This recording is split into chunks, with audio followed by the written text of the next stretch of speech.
Hi, I'm Chris Dodson, And I'm Jonah Wetzel. and today we'll be talking about the importance of competition in sports and in life. By the end of the video, you'll know just how important competition is throughout the entire world.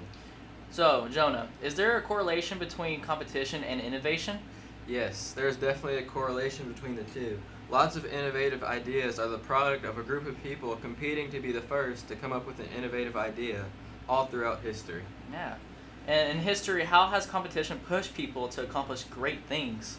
Competition has pushed people to great lengths that they wouldn't reach otherwise. In order to reach the top of whatever field someone was or is pursuing, whether it be something such as philosophy, politics, engineering, science, etc., they would need to come up with something new and amazing. For example, in a democracy, candidates compete with each other to convince the public to vote for them. That's how we always do it every single time. Yep. Alright, I have a question for you. How can someone be too competitive? Well, there's many ways someone could be too competitive to a point that it turns really unhealthy. That you can have bad sportsmanship and you can just take the fun out of competing with your friends and your peers. That's true. What are some examples of unhealthy competition and bad sportsmanship? Well, someone would cheat or could cheat and be a sore loser or even a sore winner. This makes other people not want to compete in the activity, which can be very discouraging for everyone involved in it, you know? Yeah. It's crazy. What does competition benefit your life? Competition benefits you in so many ways. You learn how to cooperate and work as a team, improve problem-solving skills and social skills, and you also learn to work towards an end goal. But in my opinion, the most beneficial thing about competition is a strengthened work ethic. I know.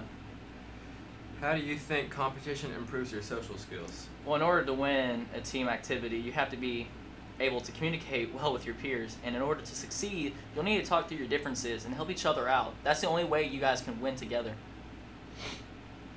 And how does competition improve problem-solving skills, Jonah? You have to learn how to overcome obstacles in your way to succeed. That's just not in competition, that's in all aspects of life. In order to get something in this world, you have to work for it. And Yeah. there will be obstacles in your way. The difference between being the best and the mediocre is how you react to these obstacles. Yeah, and that's like crazy, like because there's so many obstacles in everyday lives. Yeah. And then I got another question for you, Jonah. How does competition improve business, like work, school, any other places that want to like be better than each other? Competition greatly improves your business. Whenever you have a competition within the workplace, you have employees working hard in order to get the promotion, bonus, etc. Also, whenever two companies compete against each other for the customer's business, they will work to make maximum profit while making the product cheaper than the other business, which is good for the customers. Yeah. I have a question. How is competition affiliated into family life? Whenever you do a family activity such as board games, sports, or even schoolwork, you're competing with your family. And it can be really fun until someone gets a little too extreme, and then you just start to feel annoyed. And that's how family fight starts to happen, you know? So, Jonah, how much different would sports be without competition? Sports would be very different without competition. Like you said before, athletes are fueled by their passion to be the best. If there is no need to be the best, then where is the passion? It is no longer there, or it is greatly reduced, which in turn would make for a lot less fans of the sport world. Passion is what drives people to do what they're meant to do in life. Ray Lewis, a Hall of Fame linebacker that played for the Ravens and arguably the greatest linebacker of all time, talks about passion and what it took for him to reach his full potential in this speech.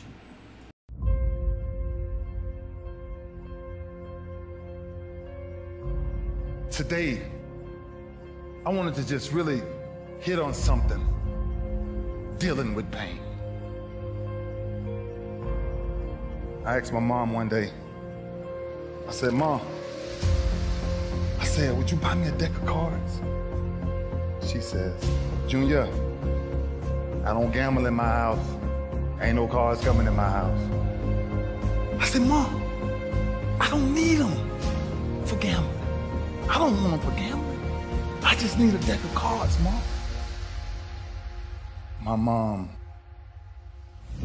for years, from the time I was 4, 5, 6, 7, 8, 9, 10, I never saw a woman take so much physical abuse than the way I've seen my mother be every freaking day of my life.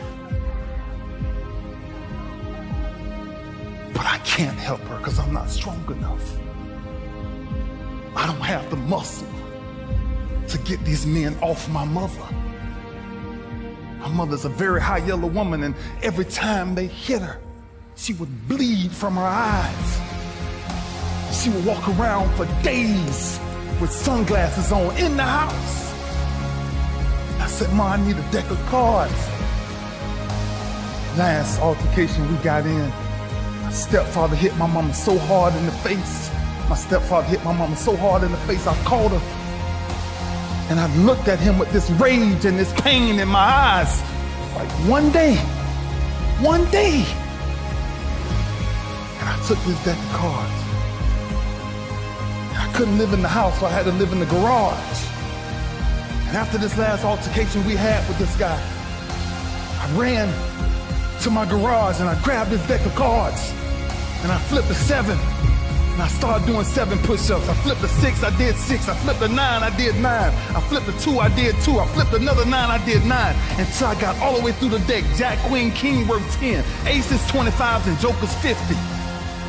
Until I got sick and tired of what pain felt like in my gut. It didn't even matter to me no more. Because I started shuffling them all over again, and that's when I started doing my sit-ups. Because I wanted to make sure sports wasn't the reason why I started training. It was to make sure man never put his hands on my mama again. And I told my mama, no pain will ever stop me from taking care of you and my brothers and sisters.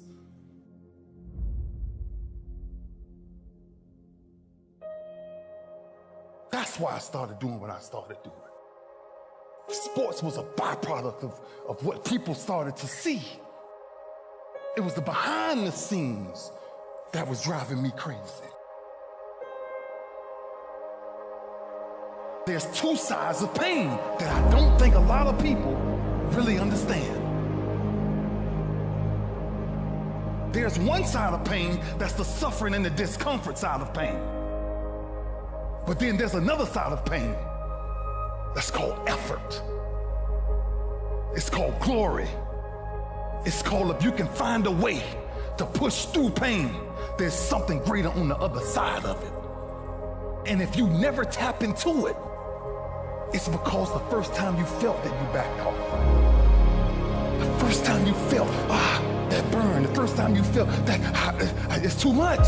And we rationalize with ourselves to where we automatically stop. That's why a bunch of us give up so much in life so quickly. That's why kids have a problem finishing things in today's time.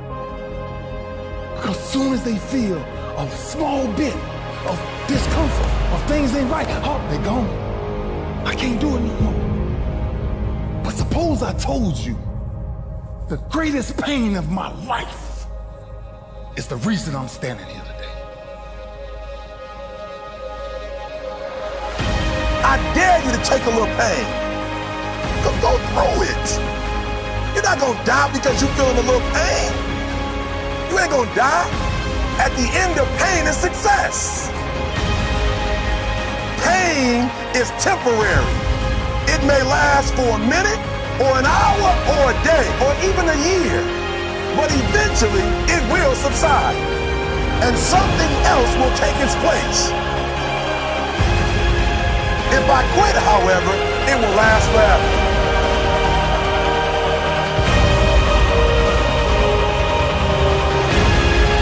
On the other side of that pain,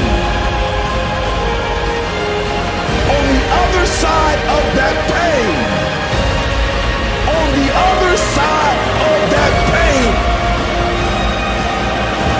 pain is your promise. At 10 years old, I picked up these deck of cards. And one day I counted them. And I found out it was 52 of them in the deck of cards. 52. And I turned my greatest pain into, in my business, with the greatest achievement ever is the touch of the Lombardi Trophy. 52 cards. And ironically, my number ended up being 52. Okay, so Jonah, how much would the world be different without competition? Lots of technology, gadgets, and ideas that we consider to be the norm might not be available to us if it weren't for competition. We wouldn't have raced the Soviet Union to the moon. A major part of democracy would not be there anymore, which is competing against an opponent for the public's vote, and much, much more. Yes. All right. So to wrap things up, without competition, sports would be very different, boring. Even the athletes would have a lot less skill because they don't have the need to be the best.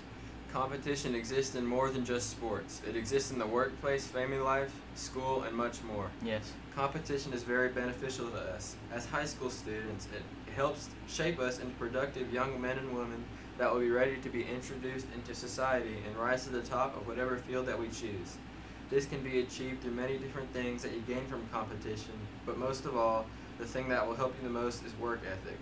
Kobe Bryant did not become one of the greatest basketball players of all time by sitting around and waiting for it to happen. True. If you truly want something, if you're truly passionate about something, work for it and reap the benefits. I totally agree with that, Jonah.